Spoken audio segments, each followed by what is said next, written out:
Assalamualaikum warahmatullahi wabarakatuh. Kami dari kelompok 3, pada pertemuan kali ini kami akan membahas materi mengenai pendahuluan analisis laporan keuangan.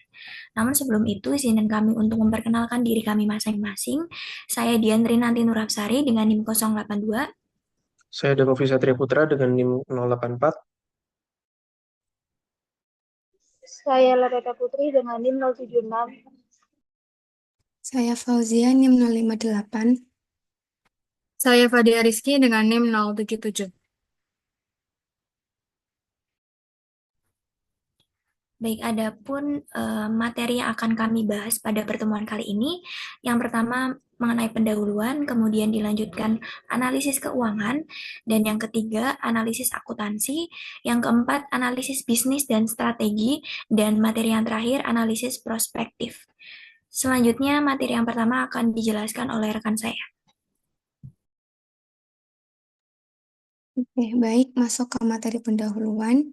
Jadi untuk laporan keuangan itu merupakan proses evaluasi posisi keuangan dan kinerja perusahaan pada masa sekarang dan masa lalu untuk menentukan estimasi dan prediksi mengenai kondisi dan kinerja perusahaan pada masa yang akan datang.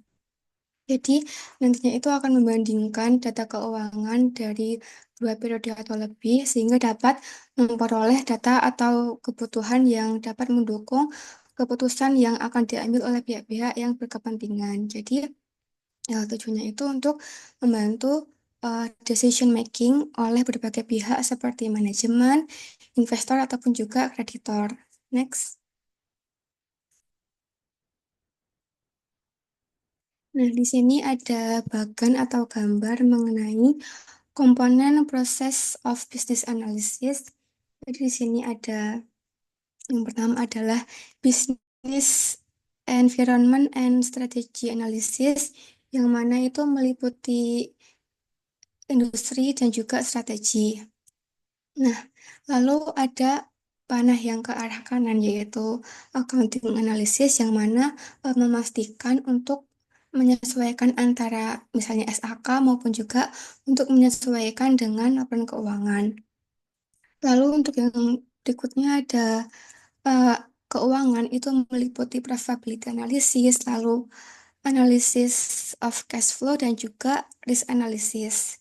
Kemudian yang terakhir ya adalah perspektif analisis, yang juga itu meliputi proyeksi laba, pendapatan maupun juga untuk membuat estimasi mengenai nilai di masa depan. Oke, next.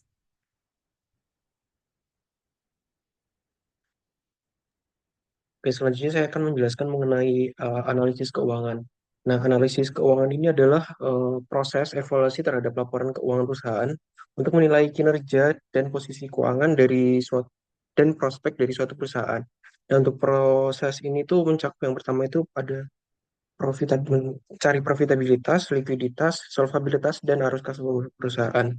Nah, tujuan dari analisis keuangan ini adalah untuk memahami kekuatan dan resiko bisnis, di mana teknik-teknik seperti analisis dan proyeksi keuangan digunakan untuk membantu investor dan kreditor dalam pengambilan keputusan strategis. Nah, selanjutnya adalah komponen utama analisis keuangan. Setelah yang teman saya sebutkan sebelumnya bahwa analisis keuangan itu ada 3 bagian. Yang pertama ada profitabilitas, analisis resiko, dan analisis sumber dan penggunaan dana. Untuk analisis profitabilitas sendiri itu tuh tujuannya untuk mengukur kemampuan perusahaan dalam menghasilkan laba dari operasionalnya. Dan untuk yang analisis resiko, itu bertujuan untuk menilai sejauh mana perusahaan itu dapat menghadapi risiko keuangan dan operasionalnya, dan bagaimana perusahaan itu dapat melakukan manajemen risiko dari risiko yang timbul.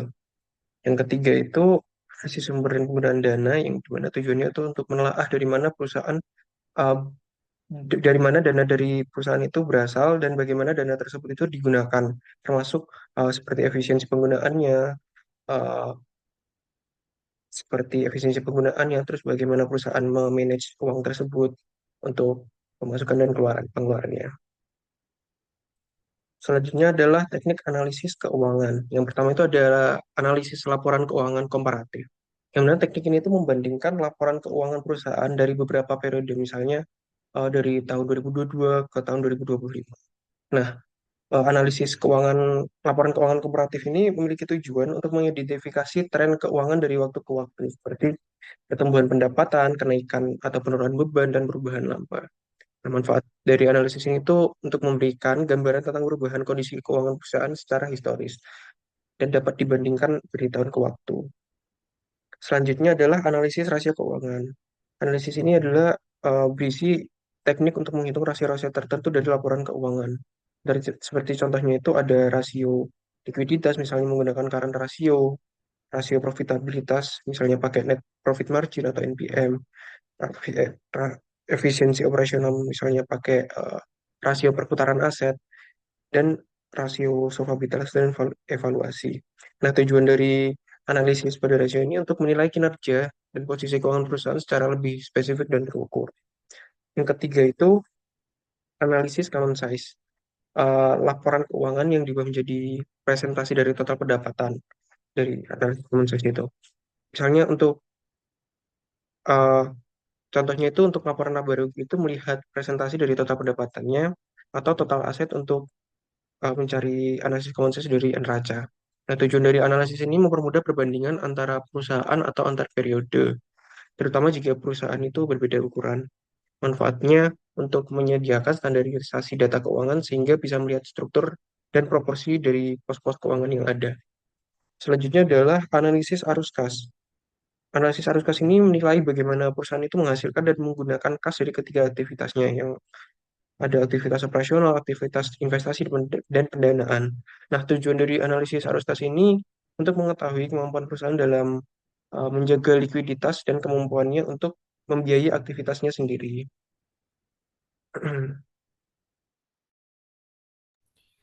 Baik, yang selanjutnya mengenai analisis akuntansi. Nah, kita mulai dulu dari definisinya. Jadi, analisis akuntansi itu pada dasarnya adalah sebuah proses untuk mengevaluasi apakah laporan keuangan suatu perusahaan itu benar-benar mencerminkan kondisi ekonomi yang sebenarnya. Nah, analisis akuntansi ini penting karena laporan keuangan adalah sumber utama informasi untuk berbagai keputusan bisnis dan investasi dari perusahaan. Tapi sayangnya laporan ini tuh tidak selalu sepenuhnya objektif.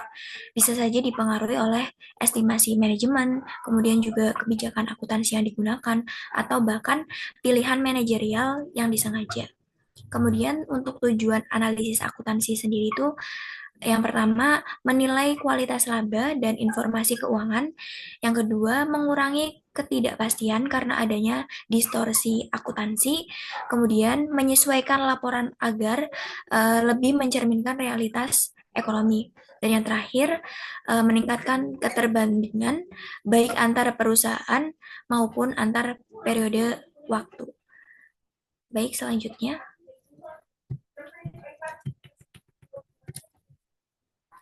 Oke, yang selanjutnya ini mengenai risiko dan distorsi akuntansi.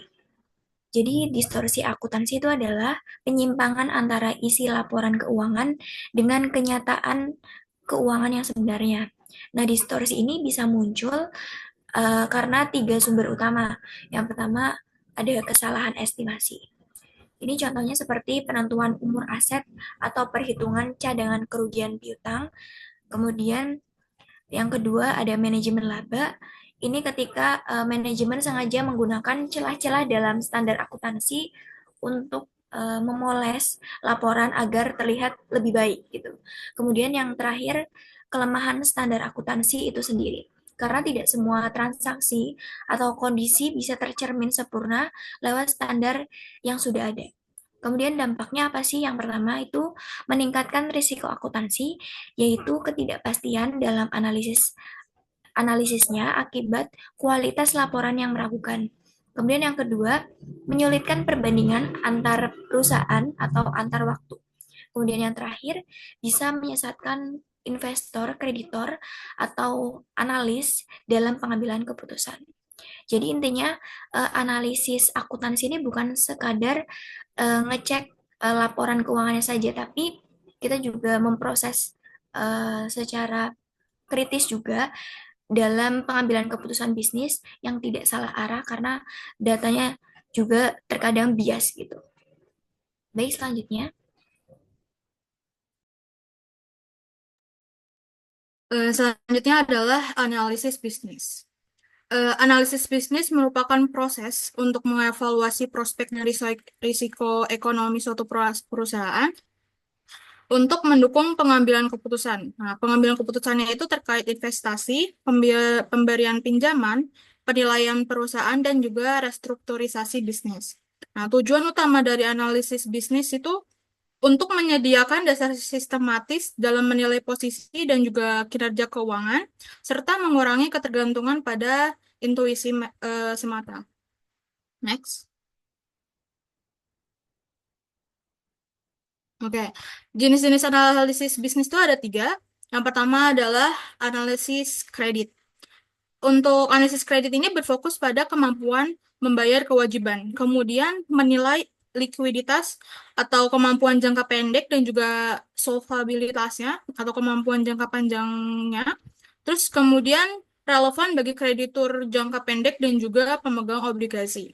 Nah, untuk yang kedua adalah analisis ekuitas, di mana analisis ini dilakukan oleh investor saham untuk menilai potensi laba dan juga risiko, di mana analisis ekuitas itu mencakup penilaian nilai intrinsik saham melalui proyeksi arus kas atau laba dan juga penggunaan model valuasi. Nah, strategi umum analisis ekuitas itu adalah beli jika nilai itu beli jika nilai intrinsiknya itu lebih besar daripada harga pasar, jual ketika keadaan sebaliknya. Terus yang ketiga adalah penggunaan lain. Analisis bisnisnya ini biasanya dilakukan oleh seorang manajer, di mana untuk benchmarking dan juga strategi kompetitor. Digunakan juga untuk dewan direksi, bankir investasi, untuk akuisisi ataupun IPO, regulator pajak, serikat pekerja, dan juga oleh pelanggan. Next. Oke. Selanjutnya adalah komponen analisis bisnis. Ada 3 proses utama. Maksudnya ada 4. Yang pertama adalah analisis lingkungan dan juga strategi bisnis. Di bagian poin pertama ini adalah kita menilai industri, pesaing, dan juga bagaimana strategi suatu perusahaan. Kemudian menjawab apa sih kekuatan dan juga kelemahan kompetitif perusahaan. Kemudian yang kedua adalah menganalisis laporan keuangan. Kita menganalisis laporan keuangannya ini dengan menyesuaikan angka untuk mendapatkan gambaran ekonomi yang lebih akurat. Misalnya itu menghapus item non-requiring, koreksi akuntansi konservatif atau regresif, dan juga termasuk analisis rasio, tren, maupun kualitas laba suatu perusahaan. Nah, yang ketiga ada analisis prospektif atau forecasting, di mana proyeksi laba, arus kas, dan neraca di masa depan itu berdasarkan analisis lingkungan dan strategi bisnis dan juga analisis laporan keuangan yang telah dilakukan sebelumnya.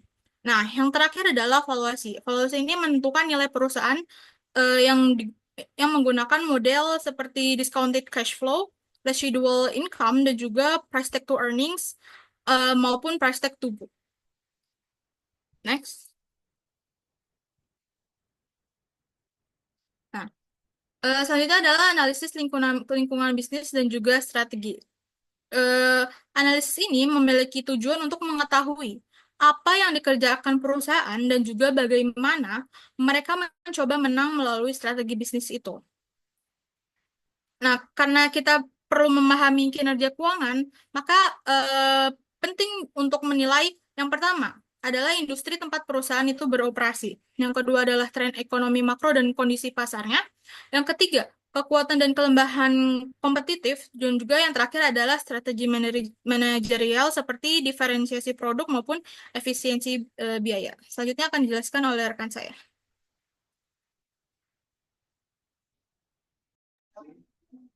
Materi yang terakhir yaitu ada analisis prospektif. Analisis prospektif itu adalah perkiraan keuntungan di masa depan. Biasanya itu pendapatan, arus kas, atau keduanya.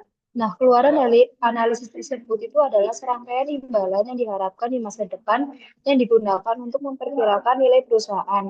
Analisis ini sebagai langkah terakhir dalam memproses laporan keuangan. Komponen dari analisis prospektif ini ada tiga, yaitu analisis akuntansi, analisis keuangan, dan analisis lingkungan bisnis dan strategi yang telah dijelaskan oleh rekan saya di materi di depan. Next. Lalu ada dua teknik analisis prospektif. Yang pertama ada forecasting atau peramalan, dan yang kedua ada valuation atau penilaian. Untuk forecasting sendiri, artinya itu untuk memperkirakan laporan keuangan. Forecasting sendiri ini ada forecasting sales, asset turnover, terus revised sales forecast, ada forecast profit margin, dan yang lain-lain seperti yang tertera di PPT tersebut. Lalu untuk valuation sendiri atau penilaian ini, tujuannya ini untuk penilaiannya menggunakan angka-angka hasil yang sudah diprediksi sebelumnya. Next.